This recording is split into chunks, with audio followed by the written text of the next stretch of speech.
అందరికీ నమస్తే. Welcome to our channel.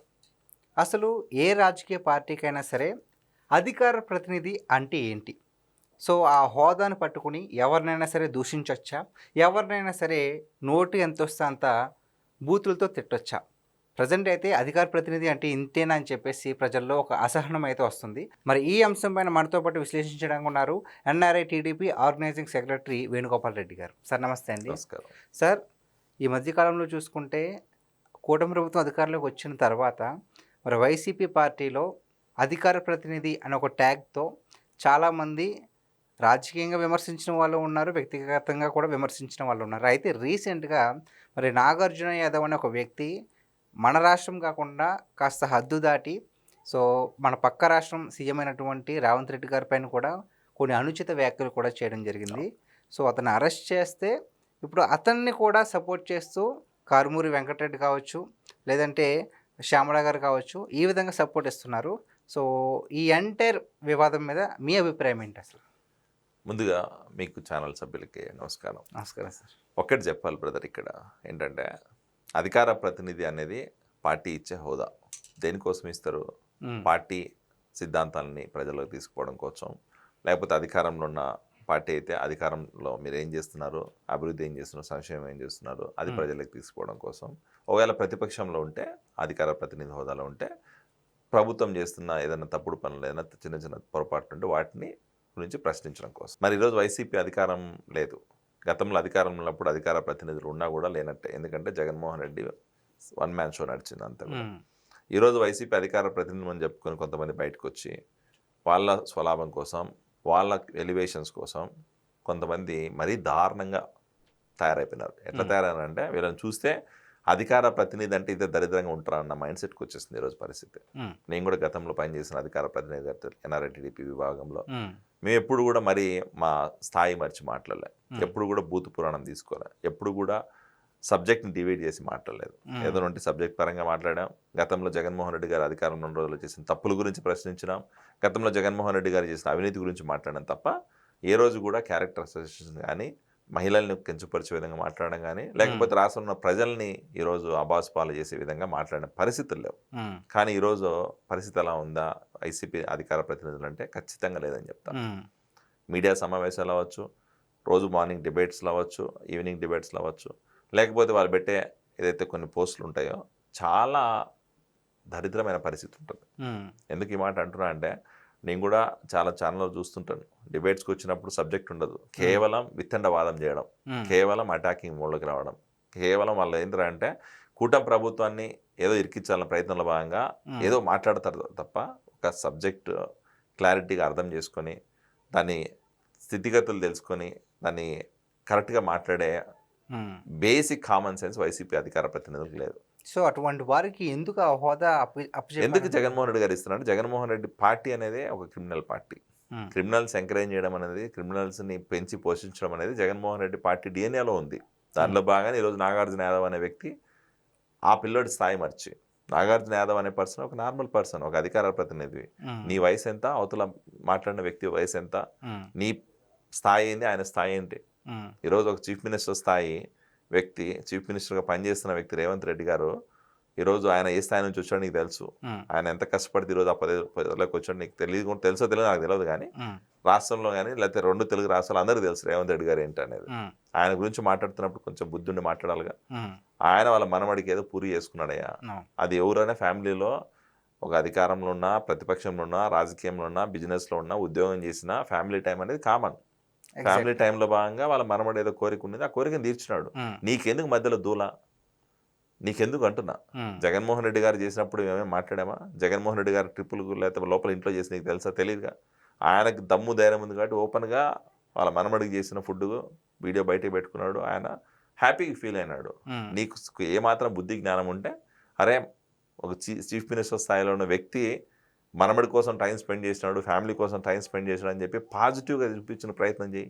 దాని గురించి ఎందుకు నువ్వు నెగిటివ్ కామెంట్ చేయాలా? ఎందుకు స్విగ్గీ జొమాటో అలాంటి మాటలు మాట్లాడాలా? నీ స్థాయి మర్చి మాట్లాడావా లేదా? సో నిన్న మొన్నటి వరకు ఆంధ్ర అంటే ఇది, తెలంగాణ అంటే ఇది అని చెప్పేసి ఒక వివాదం నడిచింది. మరి ప్రొఫెసర్ కె నాగేశ్వరరావు గారు లాంటి గొప్ప గొప్ప వ్యక్తులే, మరి కవిత గారు లాంటి వ్యక్తులే ప్రాంతీయ విభేదం తీసుకొచ్చారు. మరి ఇప్పుడు మరి ఒక ముఖ్యమంత్రి స్థాయిలో ఉన్నటువంటి ఒక వ్యక్తిని ఇంతలా దూషిస్తే వాళ్ళెందుకు ఇప్పుడు ప్రాంతీయవాదం తీసుకురావట్లేదు? ఒకటండి, ఇక్కడ రాష్ట్రాలు వేరైనా కూడా మనం అందరం తెలుగు వాళ్ళం. తెలంగాణ, ఆంధ్ర అనేది ఉమ్మడి ఆంధ్రప్రదేశ్ ఉన్నప్పుడు మనం ఎలా ఉన్నాం, ఈరోజు అలాగే ఉంది. ప్రజల్లో ఎటువంటి ప్రాబ్లం లేదు. ఇక్కడ అంతా ఏంటంటే కొన్ని రాజకీయ పార్టీలో, కొన్ని రాజకీయ పార్టీ నాయకులు ఇంపాక్ట్ ప్రజల్లో లేదంటారు. ప్రజల్లో ఈరోజు ఎట్లుందంటే పరిస్థితి, వీళ్ళు సిద్ధాంతపరంగా వేరు వేరు ఫైటింగ్ చేసుకుంటుండొచ్చు.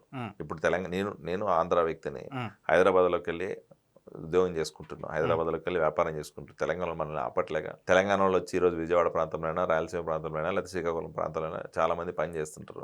ఆపుతున్నారు, ఆపట్లే కదా. లేదు ఇప్పుడు శ్రీకాకుళం నుంచి చాలా మంది వచ్చి హైదరాబాద్ ప్రాంతంలో ఎన్నో అపార్ట్మెంట్లో పని చేసుకుంటున్నారు. వాళ్ళని ఎవరైనా ఎలగొట్టారా? లేదుగా. మరి ఎందుకు ఇదంతా వచ్చింది? కేవలం రాజకీయాల కోసం. అది ఒక సబ్జెక్ట్, దాని గురించి మళ్ళీ మాట్లాడదాం. కానీ ఈరోజు నాగార్జున యాదవ్ అనే వ్యక్తి మాట్లాడింది తప్పు, చేసింది తప్పుడు పని, స్థాయి మర్చి మాట్లాడినాడు, కించపరిచినాడు. నీకు ఏమాత్రం బుద్ధి జ్ఞానం ఉంటే వైసీపీ నాయకులు, వైసీపీ పార్టీ ఆ పిల్లోడి మీద యాక్షన్ తీసుకోవాలా. యాక్షన్ తీసుకోకుండా రివర్స్లో మళ్ళీ ఈరోజు ఇంకా సోకాల అధికార ప్రతినిధులు ఎవరైతున్నారు వైసీపీలో, ఆ కారుమూరి వెంకటరెడ్డి అవ్వచ్చు, శ్యామల అవ్వచ్చు, లేకపోతే ఇంకా కొంతమంది ఉన్నారు. వీళ్ళందరూ ముందుకు వచ్చి మళ్ళీ ఏదో దేశానికి దేశ సేవ చేసినట్టు, లేకపోతే ఆయన ఏదో ఒక స్వతంత్ర సమరోధుడు అన్నట్టు ఆయన వెనకేసుకొస్తున్నారు. ఆయన కోసం మళ్ళీ ధర్నాలు చేస్తున్నారు, ఆయన కోసం మళ్ళీ డిబేట్స్లోకి వచ్చి స్వచ్ఛందంగా ఏమంటారు సపోర్ట్ చేస్తున్నారు. అంటే వైసీపీ మైండ్ సెట్ అనేది మనం అర్థం చేసుకోవాలి. వైసీపీ ఏంటంటే కేవలం వాళ్ళ రాజకీయం కోసం ఎంతకైనా దిగజారి మాట్లాడుతుంది, ఎవరినైనా రోడ్డుకి ఈడుస్తుంది, ఎవరిని కూడా వదలదు. అలాంటి క్రిమినల్ మైండ్ సెట్, ఆ సిద్ధాంతంతో ముందుకెళ్తున్న పార్టీ మన దేశ చరిత్రలో ఏదైనా ఉందంటే అది కేవలం ఒక వైఎస్ఆర్సీపీనే. జగన్మోహన్ రెడ్డి గారి కనుసనల్లో జగన్మోహన్ రెడ్డి గారు తెలిసినా కూడా యాక్షన్ తీసుకోలేని పరిస్థితిలో ఈరోజు వైసీపీ పార్టీ ఉంది. వైసీపీ అధికార ప్రతినిధులు అంటే కూడా అందరూ నవ్వుకునే పరిస్థితి ఉంది. సార్, ఈ నోటి దురుసుతనంతోనే మరి 2024 ఎన్నికల్లో వైసీపీ పార్టీ అధికారం కోల్పోయింది అనేది ప్రతి ఒక్కరికి తెలుసు. ఎందుకంటే అధికారంలో ఉన్నప్పుడు ఏ విధంగా నోరు పారేసుకున్నారో ప్రతి ఒక్కరు గమనించారు. కాబట్టి ఇది మంచి పద్ధతి కాదు అని ప్రజలు గుర్తించి వాళ్ళకు ఓటమినిచ్చారు. మరి తీరును మార్చుకోకుండా ఉంటూనే మరి నెక్స్ట్ మేము వస్తాము అంటున్నారు సార్. మరి ఈ తీరు మారకపోతే నెక్స్ట్ వచ్చే అవకాశం ఉందా? మార్చుకుంటే కూడా అవకాశం ఉందా? వాళ్ళు మార్చుకోకపోయినా, వాళ్ళు మైండ్ సెట్ చేంజ్ అయినా చేయకపోయినా, వాళ్ళు రియాలిటీ చెక్ చేసుకోకపోయినా జగన్మోహన్ రెడ్డి కానీ వైసీపీ పార్టీ కానీ మళ్ళీ ఆంధ్రప్రదేశ్లో అధికారంలోకి వచ్చే పరిస్థితి లేదు. ఎందుకు ఈ మాట అంటున్నా అంటే 150 స్థానాల నుంచి 11 స్థానాలకు పడిపోయినప్పుడే వైసీపీ పార్టీ ఆల్రెడీ ఇదైపోయింది. వైసీపీ పార్టీ ఎగ్జిస్టెన్స్ కూడా కోల్పోయింది, డిపాజిట్ కూడా కోల్పోయింది. మరి ఈరోజు జగన్మోహన్ రెడ్డి గారు కనీసం దాని నుంచి ఏమైనా లెసన్స్ నేర్చుకొని మారాడంటే ఈ రోజుకి మారలేదు. అమరావతి మీద నోరు పారేసుకుంటాడు, అమరావతి మీద ఈరోజు ఏదో రకంగా దాన్ని గబ్బు పట్టించాలని ప్రయత్నం చేస్తాడు. రాష్ట్రంలో అభివృద్ధి జరిగితే గబ్బు పట్టించి దాన్ని ఆపాలని ప్రయత్నం చేస్తాడు. పెట్టుబడులు వస్తుంటే వాటిని ఆపాలని ప్రయత్నం చేస్తున్నాడు.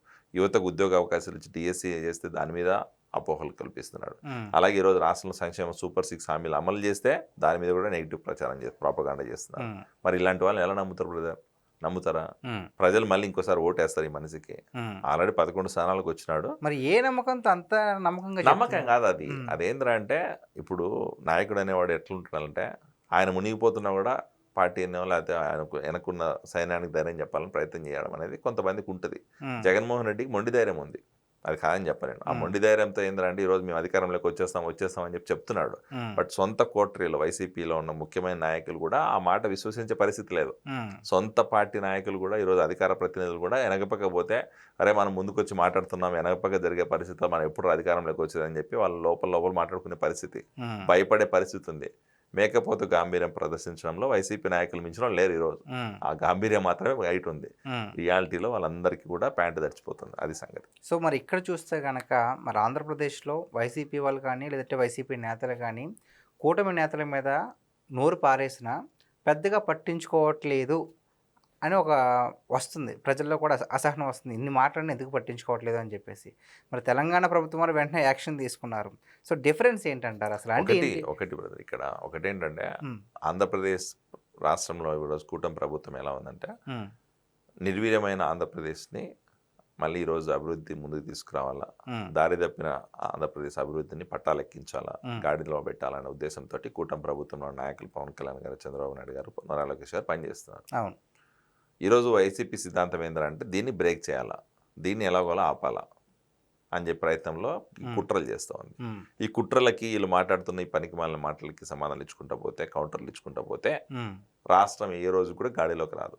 రాష్ట్రం ఏ రోజు కూడా డెవలప్ అవ్వదు. మ్మ్. రాష్ట్రంలో ఉన్న యువతకి ఏ రోజు కూడా ఉద్యోగ అవకాశాలు రావు. మ్మ్. రాష్ట్రంలో ప్రజలందరూ కూడా సంక్షేమం అనేది లేకపోతే అభివృద్ధి అనేది చూడరు. అది కావాలి ఇది కావాలంటే మా నాయకత్వం ఎందుకు అభివృద్ధి. నిజంగానే వాళ్ళ మీద రివెంజ్ పాలిటిక్స్ చేయాలనుకుంటే మ్మ్. జగన్మోహన్ రెడ్డి పార్టీలో ఉన్న నాయకుల్లో, వైసీపీలో ఉన్న నాయకుల్లో 50 to 60% ఆఫ్ నాయకులు ఈరోజు శ్రీకృష్ణ జన్మస్థానంలో ఉండేవాళ్ళు. ఆ పరిస్థితి లేదు. ఈరోజు కక్ష రాజకీయాలు చేయట్లే. మ్మ్. వాళ్ళు చేసిన అవినీతి మీద మాత్రమే ఇన్వెస్టిగేషన్ చేస్తున్నాం. నిజంగా అవినీతి చేసి వాళ్ళ మీద ఆ సాక్ష్యాలు ఉంటేనే వాళ్ళు అరెస్ట్ చేస్తున్నాం. మ్మ్. అంతేగాని వాళ్ళు ఏదో గతంలో అధికారంలో ఉన్నప్పుడు మా నాయకుడిని విమర్శించినారో, లేకపోతే మా కార్యకర్తలని జైల్లో పెట్టారో, మా కార్యకర్తలని కేసులు పెట్టినారో, లేకపోతే మా కార్యకర్తలు రోడ్డు మీద రానికం చేశారని చెప్పి నిజంగానే కక్ష సాధింపు చేసి ఉంటే మ్మ్. ఈరోజు వైసీపీకి గ్రౌండ్లో కాదు కదా, ఊర్లలో జెండా పట్టుకునేవాడు ఉండడు. అది గుర్తుపెట్టుకోండి. సో కేవలం రాష్ట్ర శ్రేయస్సు కోసం, రాష్ట్ర ప్రయోజనాల కోసం, రాష్ట్ర అభివృద్ధి కోసం, రాష్ట్రంలో జరుగుతున్న సంక్షేమం కోసం, రాష్ట్రం ఈరోజు గాడి తప్పిన రాష్ట్రాన్ని మళ్ళీ దారిలో పెట్టడం కోసం మాత్రమే